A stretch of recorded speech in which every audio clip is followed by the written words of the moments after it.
explain what that is.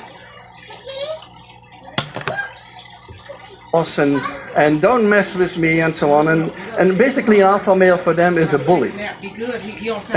And I really don't like that kind of description because I'm actually partly responsible for the term alpha male because I wrote this book Chimpanzee Politics, which was recommended by Newt Gingrich to freshman congressmen. I don't know what good it did, but he recommended that book to them. And after that, the term alpha male became very popular. But I think it is used in a mischaracterization. It's used in a very superficial way that doesn't relate to what a real alpha male is. And so I'm here to explain what that is. The term itself goes back actually much further, goes back to the 40s and 50s, research on wolves. And basically the definition is very simple. The highest ranking male is the alpha male. The highest ranking female is the alpha female. Every primate group has one alpha male, one alpha female. Not more than that, there's only one. And I will explain how that goes. So, first the body language. What you see here is two male chimpanzees who are the same size. But one is walking upright, has his hair up, has a big rock in his hand, and he's the alpha male. The other male is pant grunting to him, is being submissive to him and bowing for him. And that is a sort of ritual they need to go through many times a day in order to have a stable relationship. I'll show you a video from the field. What you will see here is a female pant grunting to an alpha male, and you will see how that goes. The male is approaching. She grunts at him. He has all his hair up, and he displays. I'm actually standing far too close. A chimpanzee is far stronger than I am, and this was not very prudent, this particular video. So what you saw him do is he was lifting himself up and standing on two legs and putting his arms out. That's called the bipedal swagger. It's a very common posture in high-ranking males, and it's very recognizable because humans do this kind of stuff. Humans do this all the time. A bipedal swagger. You see that? In the chimpanzees, you walk like this. And see how they stand like this? Okay? Now that's the alpha male. Look at what the alpha female does. Okay? So you won't be confused to call it alpha. There are women that think they're alpha females and they're bitches. Which means they complain, they don't want to do shit. You understand? They want you to, they nag. Those are bitches. Those are not, they bitch to get their way. Those are weak women, okay? Those are, say, beta female. Those are beta female. That ain't no real alpha. Come on, I'm trying to give him a lesson. I see him a lesson. Get on out here.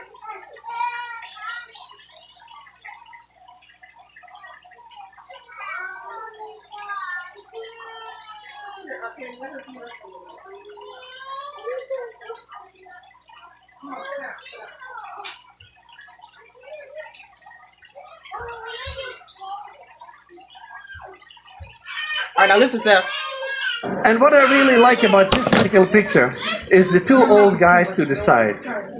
This is very chimpanzee. In chimpanzees, we have usually old males who are over the hill, who cannot be alpha male themselves anymore, but they start playing games and forming coalitions and behind the backs of others, and they become extremely influential. And you may actually have old males who are more influential than the alpha male himself.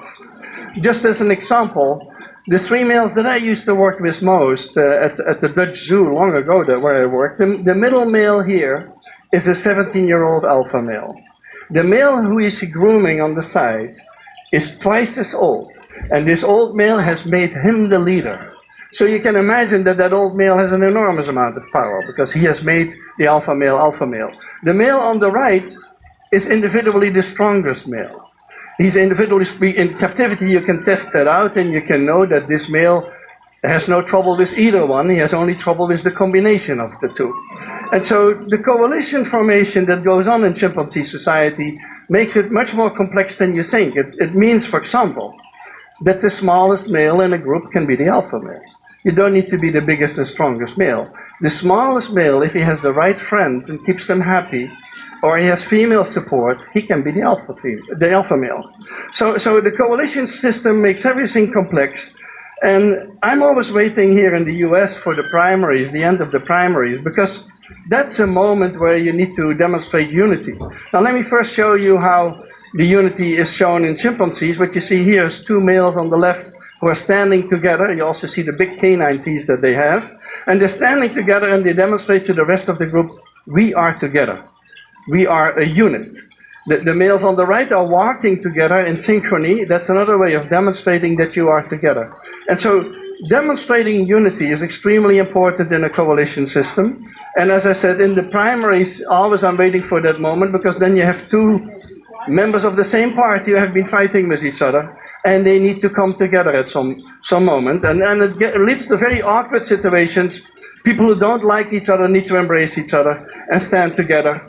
And that's absolutely essential for the unity of the party. And if you don't do that, the party may fall apart. And so if it doesn't go well, like in this particular case, then the party is in deep doo-doo, because they have not demonstrated unity.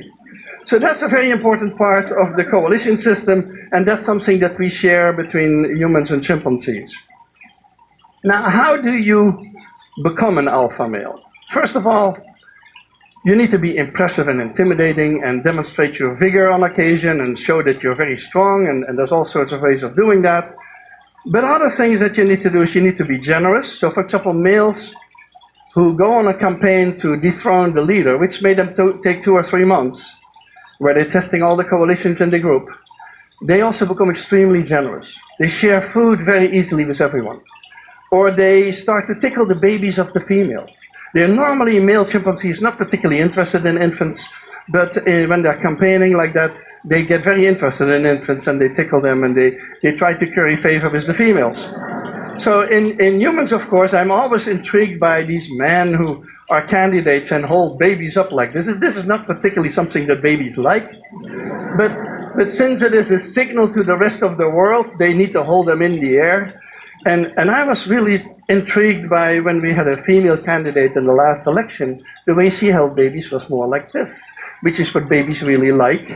But she, of course, didn't need to send a message that she could hold a baby without dropping it, which was what the man was doing.